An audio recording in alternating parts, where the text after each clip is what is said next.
Hey, welcome to the Danger Zone. It's Ashley. Everything in this video was found on a public domain, and I operate my channel under the Fair Use Act and guidelines. Lots of love and many blessings your way.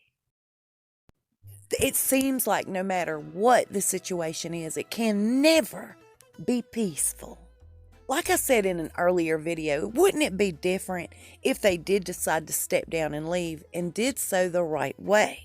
Okay, so the allegations are this: Meghan's not going to stay on the royal property. I was told last week that Harry stayed at the Soho House versus Frogmore Cottage, and she stepped out of one of the Queen's most favorite hotels, the Gorg Hotel, and I hope I said that right, hamming it up for the cameras. I love the man's face with Meghan. He seems a lot warmer with Harry. Now, that's neither here or there. I just thought I'd bring your attention to that. This is a $10,000 a night hotel stay. A true humanitarian and philanthropist. They're trying to make it look like they're together, and I'm a bit confused. It does not feel like they are together. Now, I don't know that for a fact. I'm just going to share with you what was told to me. My buddy Jay has been in the business almost 3 decades. We try to speak at least twice a week, and he's pretty good about keeping his loyalty to his business. So of course he can't give me what's booming at the moment. He gives me something I find a little more valuable. He does share with me what's being said around town. I hope I answered your question. You know who you are, and I appreciate you asking. Harry's buddies are extremely worried about him. His friends are saying that Harry feels like he's made a major mistake. He's very low, depressed, and extremely insecure, which seems to be causing quite a problem between him and Meghan. They say he's very homesick.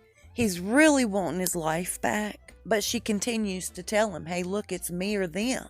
After Harry had that sit-down lunch with the Queen on Sunday, where she let him know, hey, you're always welcome, you're loved. They said it was almost like Harry had been suffocating and he caught his breath. He was a brand new person. And what the friend is most worried about is this: Harry does not thrive under pressure. And since moving away from the royal family, he's been under more pressure than ever before. All of these ideas, these dreams and hopes, they're not coming to Harry and Meghan as easily as they anticipated. However, if this isn't proof, she's feeding the media. She's trying to put out there that they offered her $1 million per second to come back as Rachel Zane. On Suits! I thought that character ended anyway, as did the entire show, right? Things like that have his friends extremely worried over his mental stability. They say that Harry has tried his best to keep her from doing certain things out there. You remember that post on Instagram between her and Edward and in full? It's just a classic example of her feeding the media, not to mention real bad timing.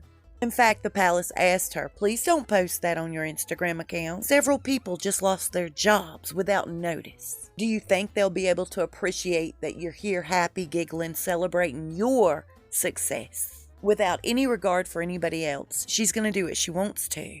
They're saying they're surprised he hasn't snapped by now, and his buddies feel like he'll be home in a matter of months, if not sooner. And due to his mental health challenges, I believe, personally, that would be the best for him. You know, that's why I found it odd that they came out separately, and he left in one car and she left in the other. They did not leave together. If there's any time for a united front, wouldn't it be now? And here's the stipulation she made before arriving. The security she spoke of, to be beefed up, of course, but also include the shutdown of any kind of boos or hisses, anything negative in her direction. Let's face it, she knows what she's guilty of. She cannot stand the idea of being booed. And tonight's the night they give out the Endeavor Fund Awards. So they arrive at the Endeavor Fund Awards, and they go out front, and all the paparazzi, everybody's hooting and hollering. Next thing you hear is, "We love you, Meghan." Over that comes a man's very booming voice, and he says, "Boo!" And it goes crickets. Not another peep. Now, during that small period of time that you don't hear a sound from anyone, I imagine that's when the security that they paid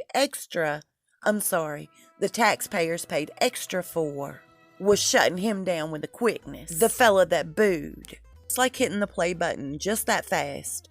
You hear, "Oh, Meghan, Meghan, we love you, Meghan," roaring up again, but not a word of boos or hisses. Taxpayer money well spent, huh, Meghan? Now, I want you guys to know this. From how I seen it, from what I watched. Once Harry took hold of the umbrella, he wouldn't hold her hand. And like a mother to a child, she had her arm extended, waiting for him to grab her hand. Then something stood out to me. She kept rubbing his back, almost like she was giving him a signal. With his body hunched over and his head down, he finally grabbed her hand, and they went on inside.